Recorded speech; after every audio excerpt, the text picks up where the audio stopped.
Thank you to boot.dev for supporting PBS. Recent findings have brought us closer than we've ever been to confirming life beyond the Earth.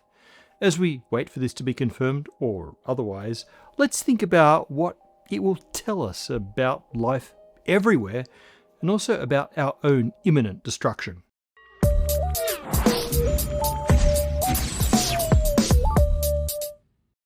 Hey everyone, 2 quick announcements before we start. We need your help. The algorithm is hiding episodes from subscribers. From past experiments, we know that the best way to help is to like the episode and to leave a comment. That tells the algorithm to share it with more of our community. And if you haven't yet, subscribe and hit the bell so you don't miss new episodes. We're also excited to let you know about the launch of our first backpack, the Black Hole Bag. It holds a massive 28 litres with a padded laptop sleeve, multiple compartments for easy organisation, and a roll-top design. Made from recycled polyester, it's durable, sustainable, and like a black hole, nothing escapes. This premium item is 10% off for the first 48 hours, link in the description. Now, onto the episode. 3.5 billion years ago, or so, 2 warm and watery planets twirled around a young G-type star. On both of their surfaces, chemical soups bubbled and complexified and organised themselves into tiny lipid balls that learned to harvest energy, to duplicate themselves, to evolve. Their methods were endlessly creative. On the smaller world, one life form learned to pluck a spark of energy by reducing one iron compound into a significantly more stable one. They'd take hold in a mineral-rich spot and spread outwards, a metabolic shockwave carving rings of vivianite into a damp river delta. Who knows what else these clever little things might have become, given time? How much cleverer? But they didn't have time. Their world was small. Its molten core cooled quickly, hardened, stopped spinning. Its magnetic field switched off, and the delicate new biosphere was laid bare to the abrasive solar wind. With the atmosphere lost, the world froze. Its larger neighbour fared better for a while. It held its heat, and so also held its magnetism and its atmosphere and its water and its carbon cycle. Life thrived, continued to complexify, and eventually spawned some even cleverer little creatures whose metabolic shockwave was much, much larger. They learned to travel between the worlds, or at least to send their robots. And so, 3.5 billion years later, after some rings were carved into a river delta, the artifacts of these 2 interplanetary neighbours met. The robot of one touched the fossil of the other.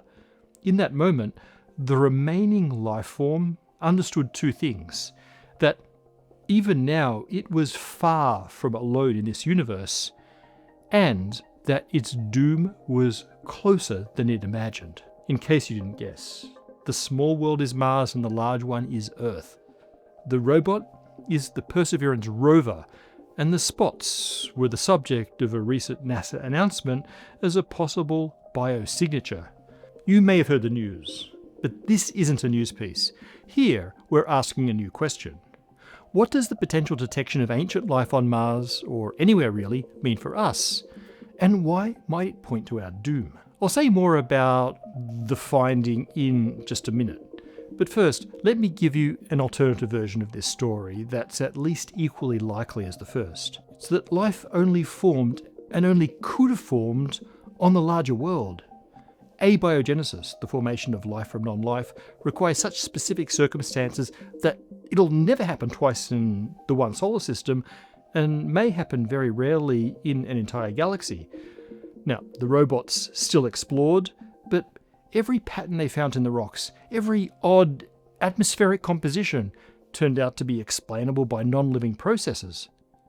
These were just phantoms of our fear of the truth, that we are, relatively, alone in the universe. We don't know which of these stories is true.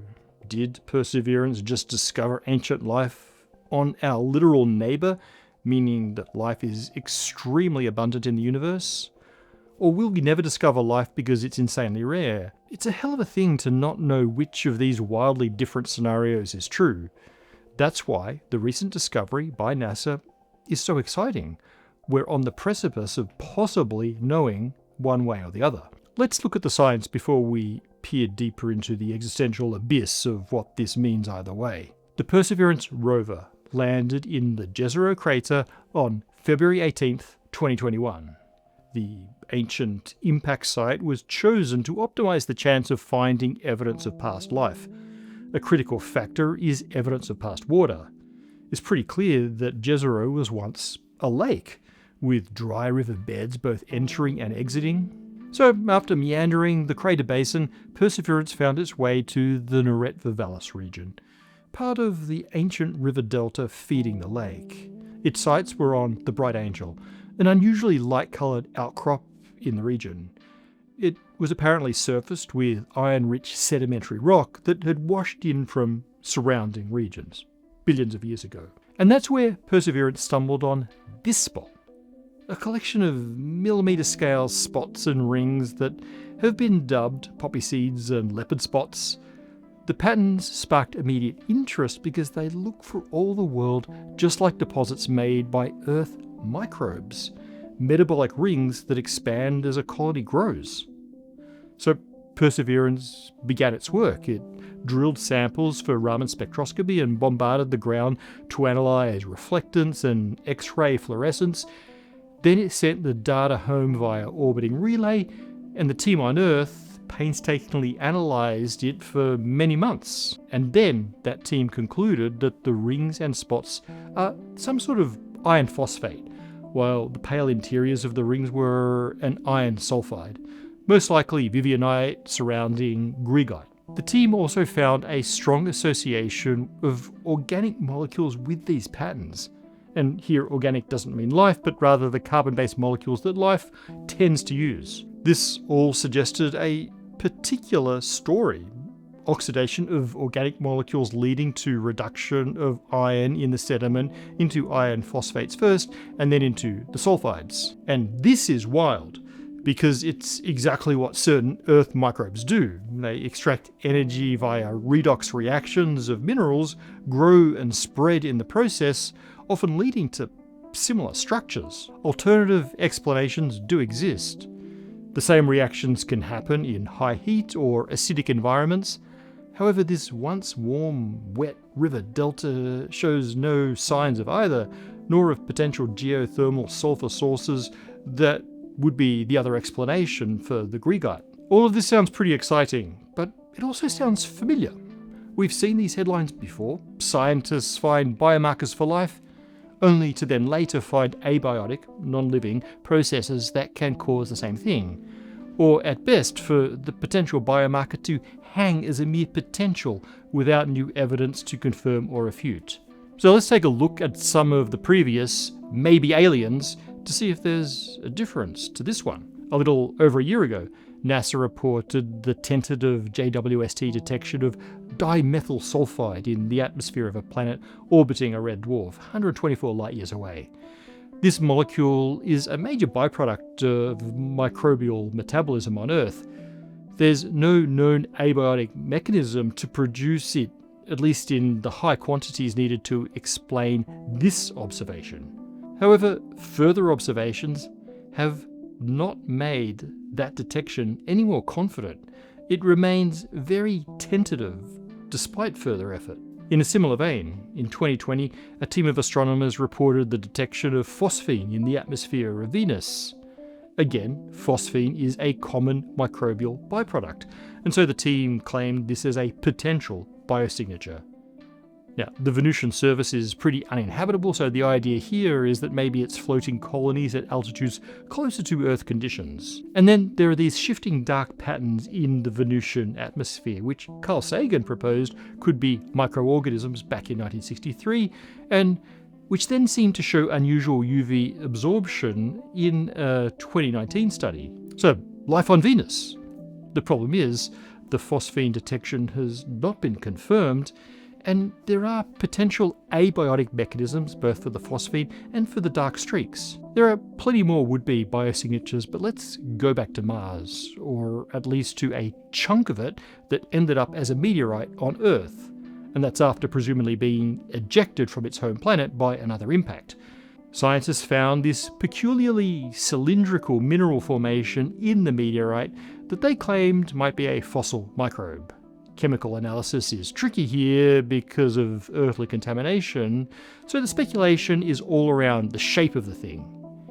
But then, being the killjoys that they're paid to be, other scientists pointed out abiotic means for getting the same shape structures. So the common thread here is that previous potential biosignature discoveries either have clear abiotic explanations or have not yet been verified as definite discoveries, or both. The case of the Bright Angel find feels different.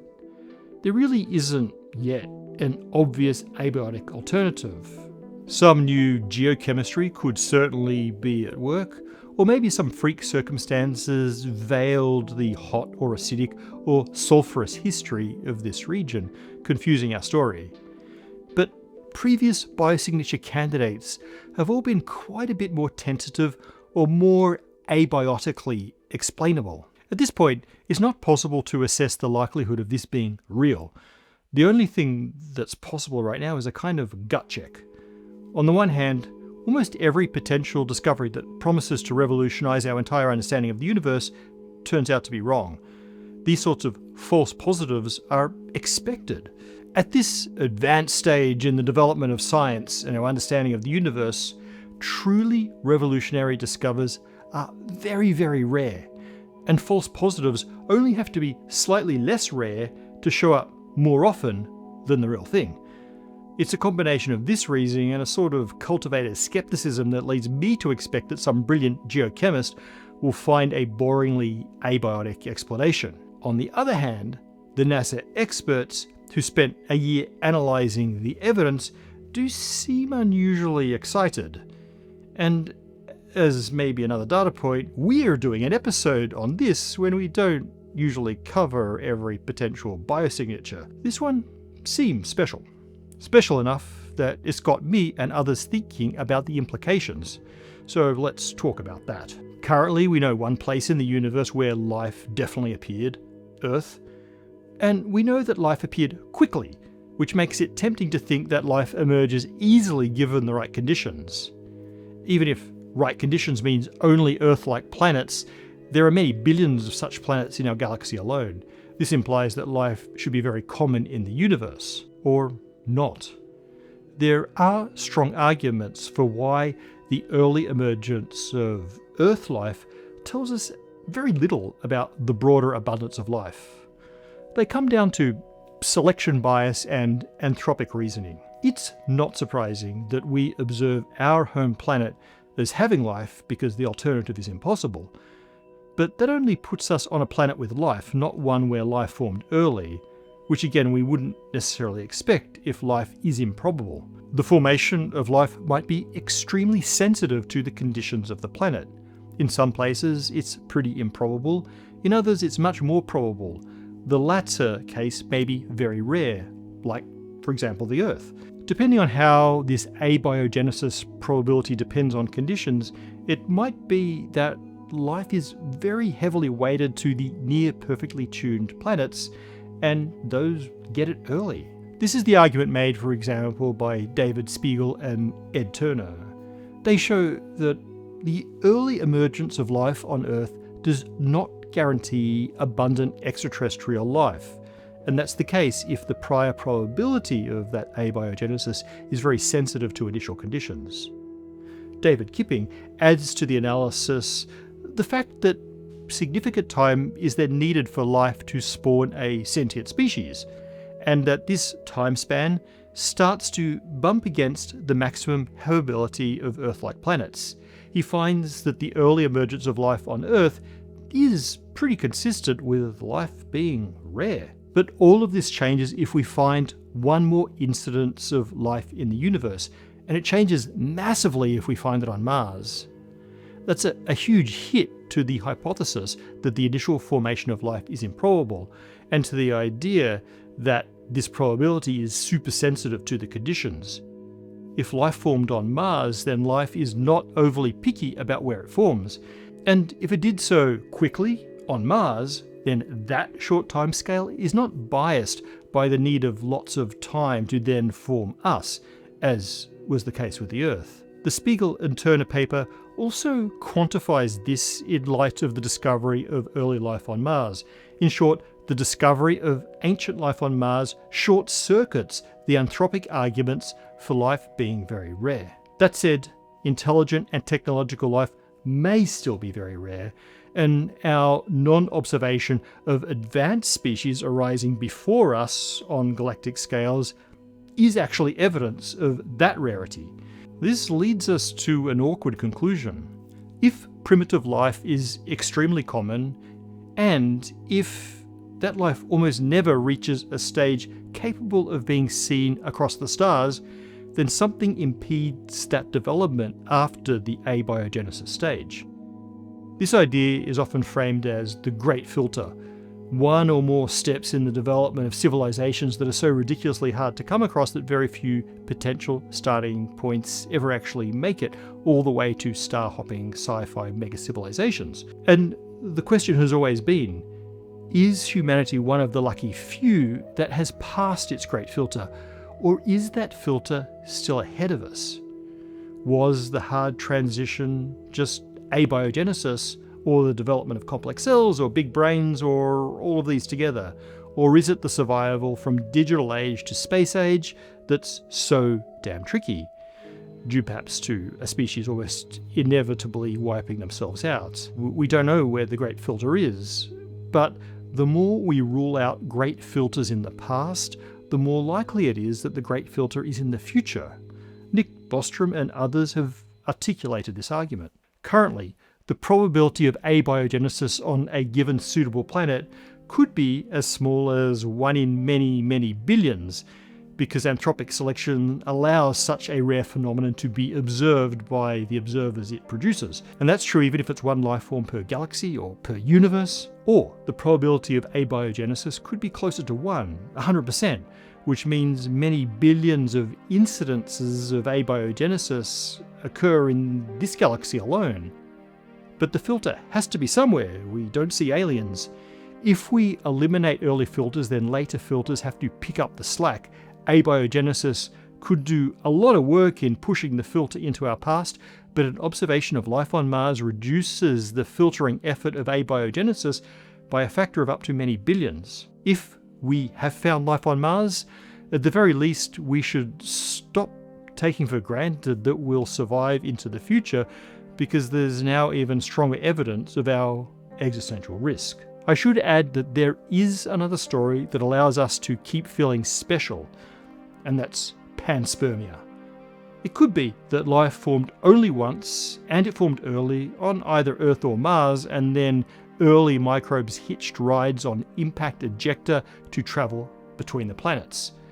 Then we're back to wondering if we're alone, and we also get to wonder if we're Martians. But putting aside existential anguish and planetary identity issues, let's allow ourselves to be excited at the potential discovery of our extinct planetary neighbours, at least for a bit.